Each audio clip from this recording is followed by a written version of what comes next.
तो ब्रेक के बाद आपका एक बार फिर स्वागत है हमारे खास कार्यक्रम चर्चा में। चर्चा के तहत आज हमारा जो दूसरा विषय है वो बड़ा संवेदनशील है। हमारा विषय है संसद में मुस्लिम मुक्त भाजपा। संदर्भ ये है कि भारतीय जनता पार्टी के संदर्भ में किसी को संदेह नहीं है कि उसका हिंदुत्व के प्रति आग्रह रहा है। राष्ट्रीय स्वयंसेवक संघ हिंदुत्व के संदर्भ में जो विचार रखते हैं, हिंदू के संदर्भ में जो विचार रखते हैं, उस पर आचार करने के संदर्भ में भारतीय जनता पार्टी का इतिहास रहा है, पूर्ववर्ती जनसंघ का भी इतिहास रहा है। लेकिन इसके साथ ही दावा यह भी किया जाता है सरकार के द्वारा कि वह सबका साथ, सबका विकास के लिए समर्पित है। पर इन सब के बीच में लगातार ये देखा जा रहा है कि मुस्लिम समाज के संदर्भ में भारतीय जनता पार्टी का नज़रिया कुछ और रहता है। क्या इसके मायने हैं, इसे समझने की ही कोशिश आज हम इस कार्यक्रम में करेंगे। इस संदर्भ में आता है कि राज्यसभा के लिए अभी जो प्रत्याशी घोषित किए गए उनमें एक भी मुस्लिम चेहरा नहीं है। पहले भी नहीं रहते थे, पर इस बार न होने का नतीजा ये हुआ कि भारतीय जनता पार्टी के 3 मुस्लिम चेहरे जिनका कार्यकाल ख़त्म हो रहा था, एमजे अकबर था, इसके बाद में मुख्तार अब्बास नकवी और तीसरा जफर इस्लाम, वो सब पूर्व सांसद की हैसियत में आ गए। तो अब भारतीय जनता पार्टी का ना तो लोकसभा में कोई मुस्लिम चेहरा है और ना ही राज्यसभा में। तो ये मुस्लिम मुक्त भाजपा होने के मायने क्या हैं, समझने की कोशिश करते हैं। और इस चर्चा का हिस्सा बनने के लिए 3 खास मेहमान मेरे साथ हैं। मेरे साथ सुमेर सिंह सोलंकी जी हैं जो भारतीय जनता पार्टी के सांसद हैं। हमारे साथ अलका लांबा जी हैं जो भारतीय राष्ट्रीय कांग्रेस की प्रवक्ता हैं। और साथ ही राकेश अचल जी, देश के मूर्धन्य पत्रकारों में शुमार है, वह भी हमारे साथ है। आप तीनों का स्वागत है। और चर्चा की शुरुआत मैं सुमेर सिंह सोलंकी जी से ही करना चाहता हूँ और उनसे समझना चाहता हूँ कि आखिर भारतीय जनता पार्टी ने एक सोची समझी योजना के तहत ये कदम उठाए हैं, या भारतीय जनता पार्टी का मानना है कि उसके पास में जो चेहरे हैं उनमें मुस्लिम तबके से जुड़ा हुआ कोई ऐसा व्यक्ति है नहीं जिसको इस जिम्मेदारी के संदर्भ में दायित्व सौंपा जाए। कुल मिला के नजरिया क्या है सुमेर जी? देखिए, भारतीय जनता पार्टी जी कार्यकर्ताओं को टिकट बांटती है। जी मुझ जैसे छोटे से कार्यकर्ता को भी पिछले 2 साल पहले राज्यसभा में भेजा है। मैं जनजाति समाज से आता हूँ जी मुझे नहीं पता था कि राज्यसभा के लिए मुझे भेजा जाएगा, लेकिन भारतीय जनता पार्टी छोटे से छोटे कार्यकर्ता को भी राज्यसभा में भेजती है। जी और यहाँ पर ये जो बात कही है आपने कि जिस बात को लेकर आपने चर्चा की है, मैं ऐसा नहीं मानता हूँ। जी भारतीय जनता पार्टी कार्यकर्ताओं को भेजती है। वो समाज, जाति, धर्म से ऊपर उठकर काम करती है भारतीय जनता पार्टी। जी तो ये जो आप कह रहे हैं इसको तो हम आप मेरी बात से इत्तेफाक नहीं रखते सुमेर सिंह सोलंकी जी, लेकिन आंकड़े कुछ बात कह रहे हैं। आंकड़े ये बता रहे हैं कि भारतीय जनता पार्टी के संसद में, अर्थात राज्यसभा और लोकसभा दोनों को मिलाकर 400 से ज़्यादा सांसद हैं।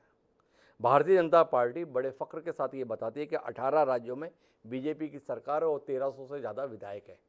इन 1300 जो विधायक हैं इनमें भी कोई मुस्लिम चेहरा नहीं है। तो इसलिए ये सवाल पैदा होता है कि क्या भारतीय जनता पार्टी ने भारत को हिंदू राष्ट्र बनाने के संदर्भ में कदम बढ़ाना शुरू कर दिया है? क्या यह सब कुछ उसी योजना के तहत है? क्या भारतीय जनता पार्टी इस देश में घर वापसी अभियान शुरू करना चाहती है? संघ का एक संगठन है वनवासी कल्याण आश्रम, जो आदिवासियों के बीच में काम करता है और घर वापसी अभियान चलाता है। घर वापसी अभियान के तहत होता यह है कि जो आदिवासी पूर्व में ईसाई बन चुके हैं उन्हें वापस हिंदू धर्म में लाना। इस संदर्भ में भी काफ़ी बातें संघ प्रमुख मोहन भागवत जी के द्वारा भी कही गई हैं कि इस देश में जितने भी मुसलमान हैं उनके पूर्वज हिंदू ही थे। तो क्या भारतीय जनता पार्टी इस राह पर है कि अब जो इनके पूर्वजों ने आपके अनुसार गलती की हुई थी उसके सुधारने का समय आ गया है? घर वापसी अभियान अब मुसलमानों के संदर्भ में भी चलना चाहिए। और ऐसी घटनाएं देख भी रहे हैं।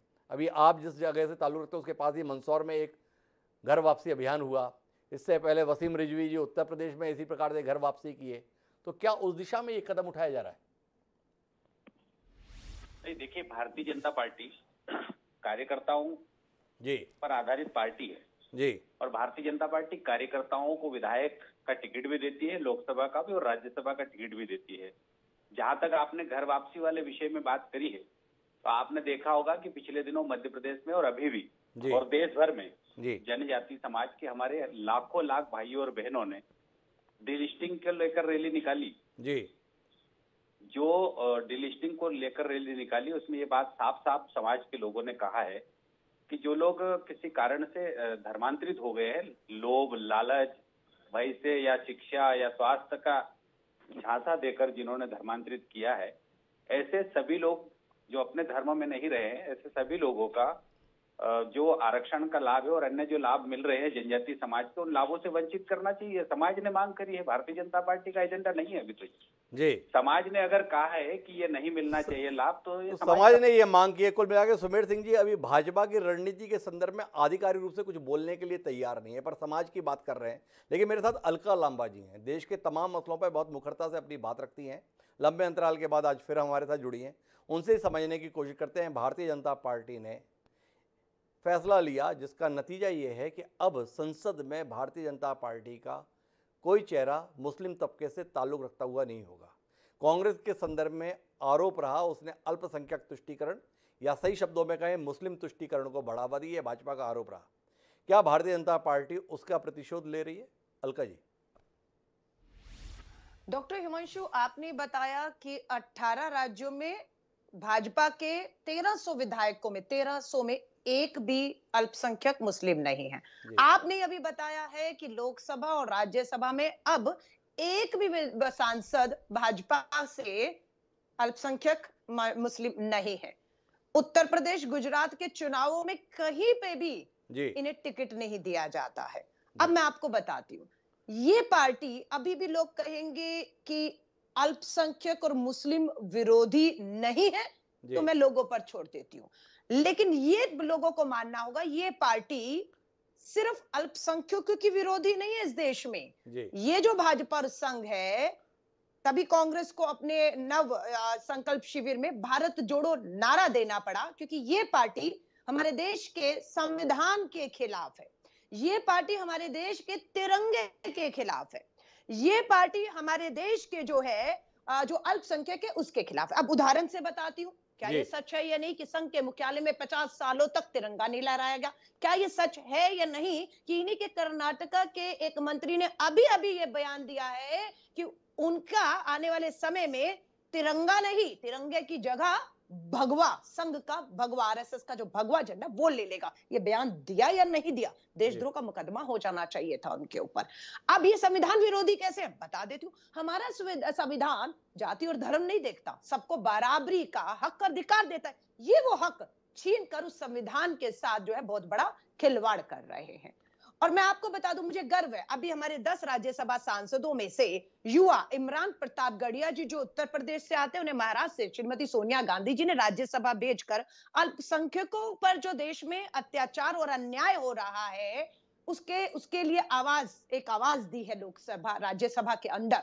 और जी, ये आवाज खींचने का काम भाजपा कर रही है। एक और उदाहरण देती हूँ ताजा, असम के मुख्यमंत्री ने जब पूरी बाढ़ में असम डूबा हुआ था, लोग जान दे रहे थे, अपनी विफलताओं नाकामियों से ध्यान भटकाने के लिए असम के भाजपा के मुख्यमंत्री बयान देते हैं, जितने मदरसे हैं जी, उन्हें जो है बिल्कुल खत्म हो जाना चाहिए, जितने मुस्लिम हैं वो असल में हिंदू हैं, उनका जी, डीएनए हिंदू है। अब दिक्कत यह है कि ये जो मुस्लिम है ये मान जाए कि हमारा डीएनए हिंदू है और हम हिंदू हैं, हम हिंदू धर्म मानते हैं, हम सब अपनी मस्जिदें नौछावर कर देते हैं और उसको मंदिर मानते हैं, तब तो इन्हें टिकट मिल जाएगा भाजपा का। दिक्कत ये है ये मानने को तैयार नहीं है, और जिन्हें दिया है वो कहीं ना कहीं अंदर दिया था अभी तक, जिन्हें भी अभी आपने कहा सांसद राज्यसभा थे, अब उनकी छुट्टी होगी। कहीं ना कहीं मुझे लगता है कि छुट्टी का कारण ये है कि उन्हें भी महसूस हो रहा था, अंदर वो बात कर रहे थे कि ये गलत हो रहा है, अन्याय हो रहा है, उनकी भी छुट्टी हो गई। अगर वो खामोश रहते, चुप रहते, है ना, जिनकी आवाज बनकर उनको भेजा था, कहीं ना कहीं उनको लगा कि नहीं न्याय होना चाहिए इसलिए वो बोल रहे होंगे, उनकी भी छुट्टी हो गई। तो भाजपा इस देश में संविधान विरोधी, हमारे देश के आन बान शान तिरंगा, हमारे तिरंगे के विरोधी है, अल्पसंख्यक विरोधी है। हमें अगर संविधान का पालन करने में कि सब धर्म बराबर है, सबका हक है इस देश पर, अगर हम उसे लागू करते हैं और हमें कहा जाए हम अल्पसंख्यक तुष्टीकरण, मुस्लिम तुष्टीकरण करते हैं, तो ये इनका चश्मा है, ये इनका ये नजरिया इनका है। चश्मा या नजरिया। लेकिन अलका जी जो बात आप कह रहे हैं कि ये संविधान विरोधी हैं, ये तिरंगा विरोधी हैं, ये अल्पसंख्यक विरोधी हैं, पर इसके बाद भी जो ये फैसले ले रहे हैं, जनता इन विरोधियों के साथ क्यों खड़ी हो रही है, सवाल है। उत्तर प्रदेश और गुजरात में ये किसी मुसलमान को टिकट नहीं देते, इस बार ही नहीं दिया, पिछली बार भी नहीं दिया था, पर इसके बाद भी जनता ने प्रचंड बहुमत से इन्हें सत्ता में लाके दिया। क्या कहेंगे इस पे? क्या देश ने फैसला ले लिया है? तो हिमांशु, आप कुल मतदाता और उसमें से कितना वोटर हुआ, वोट कितना हुआ। मैं आपको उदाहरण बता रही हूँ, अगर 100% वोट होता है तो जी इन्हें 30 ही पड़ रहा है।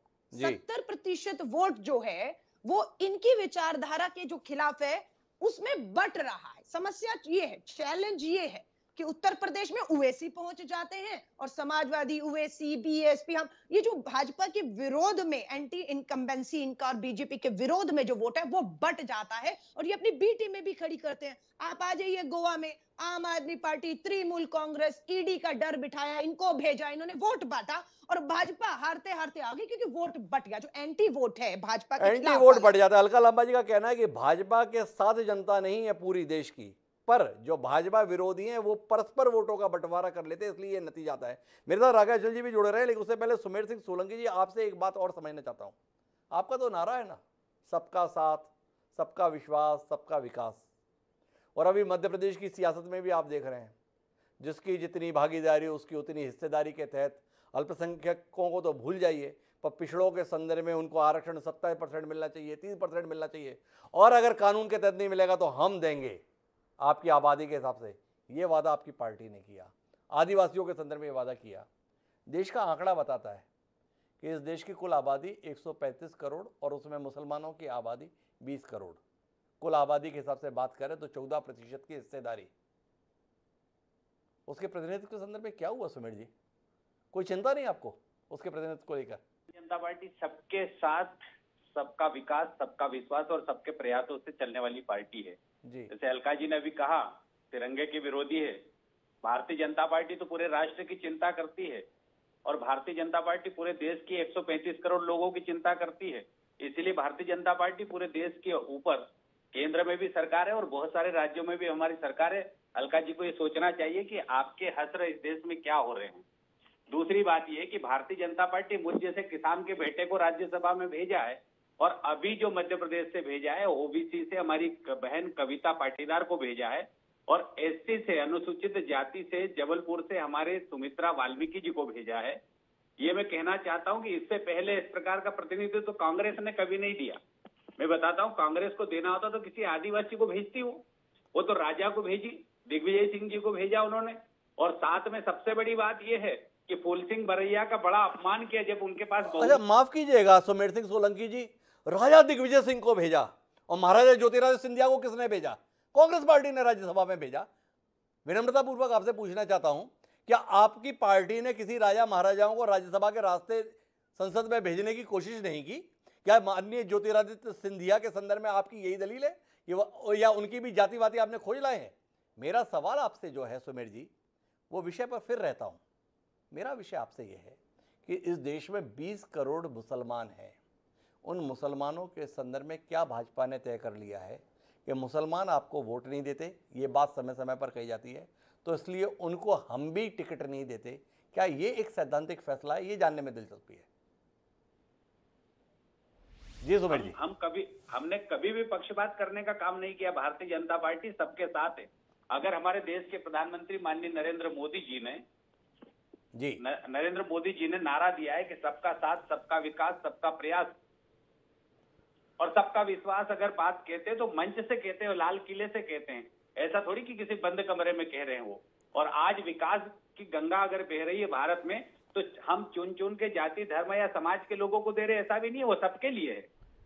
सुमेर जी, आप अपने तथ्यों में कहीं ना कहीं उलझ जा रहे हैं। एक तरफ आप मुझे अभी बता रहे थे कि हमने वाल्मीकि समाज से दिया, हमने पाटीदार के तौर पे ओबीसी से दिया, और जब मैंने मुस्लिम के संदर्भ में पूछा तो बोले कि हम तो सबके लिए कर रहे हैं, हम इसे जाति धर्म इसमें देखते नहीं है। मैं आऊँगा अलका जी, एक बार राकेश अचल जी की भी प्रतिक्रिया ले लूँ कि अचल जी आप क्या मानते हैं? भारतीय जनता पार्टी ने एक तय नीति के तहत किसी मुसलमान को ना तो विधानसभाओं के संदर्भ में और ना ही अब राज्यसभा के संदर्भ में उम्मीदवार बनाया है, और इसका नतीजा ये होने वाला है कि अब संसद में एक भी मुसलमान भारतीय जनता पार्टी का प्रतिनिधित्व करते हुए संसद में दिखाई नहीं देगा। इसके माध्यम से संदेश क्या देने की कोशिश है? अचल जी के पास में 5 दशक की पत्रकारिता का अनुभव है, क्या संदेश ग्रहण कर पाए अचल जी आप? डॉक्टर साहब, अभी अलका जी ने इस पर संकेत दिया है और मेरा ये मानना है कि पिछले 75 साल में जी भारतीय जनता पार्टी एक नया इतिहास रचने जा रही है कि जिस पार्टी के दोनों सदनों में 400 सदस्य हैं और उसमें मुस्लिम एक नहीं, क्यों नहीं है, जबकि आप 14% आबादी की बात पहले कर चुके हैं। तो इससे इनका सीधा एक जो एजेंडा 1947 के पहले का एजेंडा था, जो दुर्भाग्य से पिछले 60 साल तक लागू नहीं हो पाया, और 60 क्या मैं कह रहा हूँ 3 साल पहले तक लागू नहीं कर पाए, लेकिन अब इन्होंने पूरी बेसब्री के साथ और पार्टी के हिसाब से कहे तो पूरी ईमानदारी के साथ ये साबित करने की कोशिश कर दी है कि भारतीय जनता पार्टी केवल और केवल हिंदुओं के लिए काम करेगी। हिंदुओं की पार्टी है, उसे मुसलमानों से कोई लेना देना नहीं है। उन्हें वो देश का नागरिक, दोयम दर्जे का नागरिक तो छोड़िए, नागरिक मानने को तैयार नहीं है। अगर होती तो निश्चित तौर पर ये जो अगले महीने, इसी महीने जो चुनाव होने जा रहे हैं 57 सीटों के लिए 18 राज्यों में, तो कम से कम 2 लोगों को तो टिकट देती, बल्कि जो थे बेचारे उनका भी पत्ता साफ, उनका भी दरवाजा बंद कर दिया। अब ये मुसलमानों को तय करना है कि वो किस पार्टी के साथ अपना भविष्य देखते हैं और आने वाले दिनों में किसके साथ खड़ा होना पसंद करते हैं। उसी भारतीय जनता पार्टी के साथ जो कहती है सबका विकास, सबका साथ, और साथ किसी को लेके चलती नहीं सिवाय हिंदुओं मुसलमानों से। उसे अटल जी तो काफी नाराज हैं, लेकिन मैं अलका लांबा जी आपसे समझने देता हूँ, क्या आपको नहीं लगता है कि भारतीय जनता पार्टी भूल सुधार कर रही है? इस देश में धर्म के आधार पर 15 अगस्त 1947 को विभाजन का घटनाक्रम हुआ था। मुसलमानों ने अपने लिए अलग देश लिया था, तो भारतीय जनता पार्टी ने तय कर दिया कि हिंदुओं के लिए अलग देश बना, तो इसलिए हमारे संदर्भ में तो भागीदारी हिंदुओं की रहेगी। क्या कहती हैं आप? भूल सुधार की कोशिश है भाजपा की, सराहेंगी नहीं? वरिष्ठ पत्रकार ने कहा ये पार्टी अब मात्र हिंदुओं की पार्टी बनकर रहना चाहती है, बन गई है। मैं इससे इत्तेफाक नहीं रखती हूँ। ये पार्टी हिंदुओं की भी पार्टी नहीं, ये पार्टी मेरी पार्टी नहीं, ये पार्टी कश्मीरी पंडितों की पार्टी नहीं है। आज कश्मीरी पंडित कश्मीर में मारे जा रहे हैं, इनका शासन है, इनका राज है, इन्होंने बसाने का उनको सपना दिखाया था और उजड़ रहे हैं वहां पर। तो ये तो हिंदू विरोधी भी। आप ही के मध्य प्रदेश में एक हिंदू जैन को मुस्लिम समझ के इनका कार्यकर्ता ने मार मार के मौत के घाट उतार दिया। तो ये तो हिंदुओं के भी नहीं है। और हमें कहते हैं हम मुसलमानों का मुस्लिम तुष्टीकरण करते हैं। मैं आपको आंकड़े देती हूँ। उत्तर प्रदेश में हम 30 साल से नहीं है, जहां सबसे ज्यादा मुस्लिम है। हम बिहार में 30 साल से नहीं है कांग्रेस, जहां सबसे ज्यादा मुसलमान है। हम बंगाल में पता नहीं कब से नहीं है, क्योंकि वहां पर भी सबसे ज्यादा मुस्लिम है। तो जहां सबसे ज्यादा मुस्लिम है 3 राज्यों में, वहां कांग्रेस 30 साल से बाहर है। हम हैं कहां पर जहां मुस्लिम है नहीं? हम छत्तीसगढ़ में, राजस्थान में, मध्य प्रदेश में, ऐसे राज्यों में रहे हैं या हैं जहां मुस्लिम है ही नहीं, जहां हिंदू है। क्यों? क्योंकि वो राहुल गांधी जी ने जो हिंदुत्ववादी में फर्क बताया है। हम हिंदू हैं पर ये हिंदुत्ववादी है। ये हिंदुत्ववादी का फर्क क्या है? इनके हिंदुत्ववादी में सिर्फ हिंदू, कट्टर हिंदू, जो जिन्ना की लाइन पाकिस्तान में उसने ली, वो यहां आज इनकी जोड़ी, किसकी? मोदी जी और शाह की जोड़ी जो ले रही है, वो कट्टर हिंदुत्व, जिसमें दूसरे किसी की जगह ही नहीं है, स्थान ही नहीं है। इसीलिए संविधान में भी जो हमारा निजीकरण कंपनियों का करके, आरक्षण खत्म करके हमारे SC ST दलितों का हक मार रहे हैं, कहीं ना कहीं अपने तौर तरीकों से मुसलमानों का हक मार रहे हैं। और एक लास्ट बात, बीजेपी के सांसद कह रहे हैं विकास की गंगा बह रही है। अरे भाई, वो गंगा मैली कर दिया आपने। वो राम तेरी गंगा मैली हो गई है। क्यों? क्योंकि वो विकास के नाम पर अब गिरती अर्थव्यवस्था, गिरता रुपया आपको नहीं दिख रहा। वो बेरोजगारी और वो महंगाई इस गंगा को मैली कर चुकी है, जो मैल आपको नहीं दिख रहा। वो चश्मा उतारिए, आपको ये गंगा, जिसने कहा था माँ गंगा ने मुझे बुलाया, मैं तो आया नहीं, वो गंगा मैली होगी, वो माँ गंगा वो रो गंगा रही। मैली हो गई, अलका लांबा जी का कहना है। पर मैं सुमेर सिंह सोलंकी जी आपसे एक बात समझना चाहता हूँ तकनीकी तौर पर। भारतीय जनता पार्टी ने तो फैसला कर लिया कि भाई हमारे यहाँ पर मुसलमानों के लिए जगह नहीं है। 1300 विधायक, 400 सांसद में अगर एक भी मुस्लिम समुदाय से जुड़ा हुआ व्यक्ति नहीं है, तो उसके मायने तो सामाजिक रूप से इसी रूप में देखे जाएंगे। पर आपसे समझना ये चाहता हूँ, इस देश की स्पष्ट बहुमत की सरकार में आप हैं, इस देश के 18 राज्यों में हुकूमत आपकी है, भाजपा के अंदर मुसलमानों के लिए जगह नहीं है, पर इस देश में जो 20 करोड़ मुसलमान रह रहे हैं उनके विषय में क्या सोच रहे हैं, उनको कहाँ भेजने वाले हैं, इसे जानने में दिलचस्पी है। इस संदर्भ में कोई रणनीति है? क्या वो मुसलमानों के तौर पर देश में रहेंगे, या इस देश में रहना है तो हिंदू होने की दिशा में आगे बढ़ना होगा? थोड़ा इसमें रोशनी देंगे सुमेर जी। देखिए, भारतीय जनता पार्टी जनता के साथ है। जनता पूरी भारतीय जनता पार्टी के साथ खड़ी है और भारत में रहने वाला हर नागरिक भारत का मूल निवासी है, रहने वाला है यहाँ पे। हम इसको कहीं नहीं भेजना चाहते। हम भेजने वाले कौन होते हैं? भारत सबके लिए। भारत में अनेकता में एकता भारत की विशेषता है। भारत का संविधान कहता है धर्मनिरपेक्ष राष्ट्र है। ये जब बात कहता है तो ये जो बात जिस तरीके से कही जा रही विपक्षी प्रवक्ताओं के द्वारा या अलका जी के द्वारा, ये एक तरीके से क्या है कि राजनीतिक रोटियां सेकने के लिए कुछ भी भारतीय जनता पार्टी को लेकर कहना, कोई भी आरोप लगाना, गंगा को मैली कर दिया। मैं ये कहना चाहता हूं कि आपने कभी गरीब क्षेत्रों का दौरा करके देखा होता?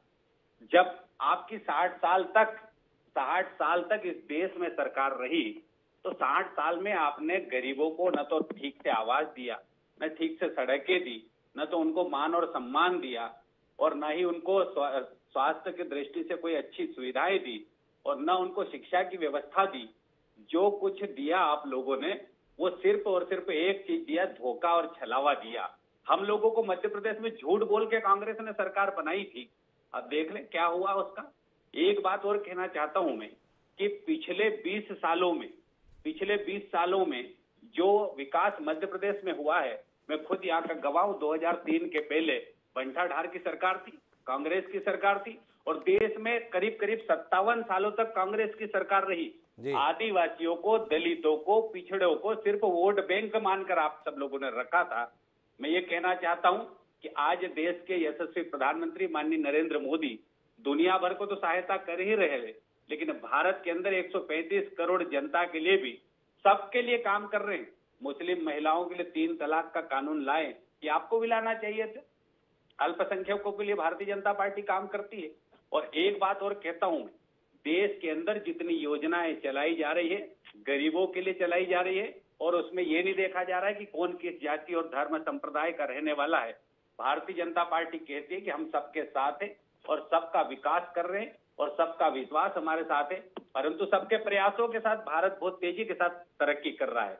ये गंगा मेली कर दी, वहां से आए हैं, ये सब आरोप आपके निराधार है, मिथ्या है। कुछ तो भी मनगढ़ंत बातें अगर करोगे तो कैसे काम चलेगा? कैसे मिथ्या है सुमेर सिंह जी, जोड़ा मेरे को समझाएंगे? 8 साल में आपने कमाल कर दिया और 80 करोड़ लोगों को मुफ्त राशन बांटना आपको पड़ता है। जिस देश में आपकी हुकूमत के बाद भी 80 करोड़ आबादी सम्मान के साथ भोजन नहीं पा सकती, सरकार की खैरात पर निर्भर करती है, उस देश की तरक्की के संदर्भ में आप दावा करेंगे, यकीन कैसे करेंगे? ऐसा है कि जब कोविड जैसी भयंकर महामारी इस देश के अंदर आई और दुनिया में आई, ऐसे समय में बहुत सारे हमारे गरीब भाई और बहनों को रोजगार के लिए अवसर जो थे वो बंद हो गए थे। आप भी जानते हैं, आप सबने देखा है। ऐसा नहीं कि हमने इसमें जानबूझ के इस तरीके से किया, लेकिन 2 साल तक निरंतर हमारे गरीब, आदिवासी और दलित और पिछड़े भाइयों और बहनों को निःशुल्क राशन वितरण का, अगर उन्हें राशन वितरण का हक है, प्राप्त करने का हक है, तो भारतीय जनता पार्टी ने उपलब्ध कराया। संकट काल में हम सबके साथ खड़े थे। ऐसा नहीं, सेवा ही संगठन के माध्यम से हम विभिन्न क्षेत्रों में काम कर रहे थे, लेकिन उस दौरान कांग्रेस कहीं दिखाई नहीं दी। कांग्रेस के पूरे नेतृत्व को हमने कहीं नहीं देखा।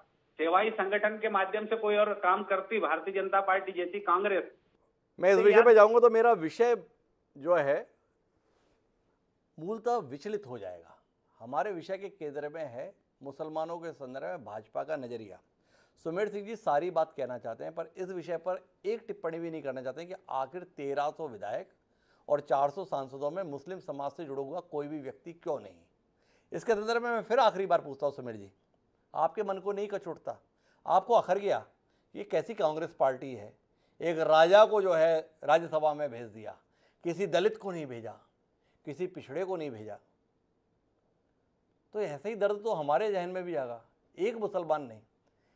कुछ दर्द इसके संदर्भ में भी तो व्यक्त कीजिए ना कि हाँ, इस बात का बड़ा अफसोस है, इस बात की पीड़ा है, इस बात की शुद्धता है, प्रतिनिधित्व नहीं मिल रहा है, प्रतिनिधित्व होना चाहिए। कुछ तो कहिए सुमेर जी, आपकी संवेदनाएं कहाँ गई? तो है ना, आप इतिहास उठा के देख लीजिए। भारतीय जनता पार्टी ने बहुत सारे ऐसे नाम दिए हैं, बड़े पदों पर बहुत सारे नाम दिए हैं। आप देखिए, लोकसभा और राज्यसभा के आंकड़े देख लीजिए, अटल जी की सरकार के आंकड़े देख लीजिए, अभी के आंकड़े देख लीजिए। आप आंकड़े तो देखिए। मैं देख ही रहा हूँ, तो आपसे पूछ तो रहा हूँ सुमेर जी।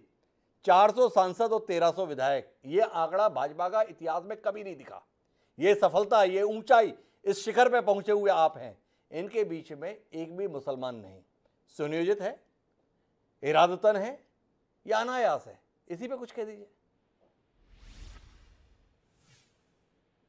जी समझिए। मैं फिर बोल रहा हूँ, भारतीय जनता पार्टी सबके साथ है, सबका विश्वास, सबका विकास।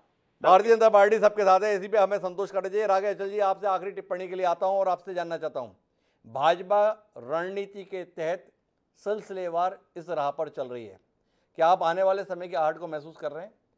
जो कहा सो किया, ये जो जुमला था, ये व्यवहार में होता दिख रहा है। जो हिंदू हित की बात करेगा वही देश पर राज करेगा, ये नारे आपने भी सुने थे। क्या आप महसूस कर रहे हैं कि कुल मिलाकर यह देश अब हिंदू राष्ट्र होने की दिशा में आगे बढ़ चला है? भारतीय जनता पार्टी ने अपने एजेंडे को आगे बढ़ाने की दिशा में कदम बढ़ा लिए हैं। किसी को अच्छा लगे तो ठीक, किसी को बुरा लगे तो ठीक, कदम तो बढ़ चले। आपकी टिप्पणी?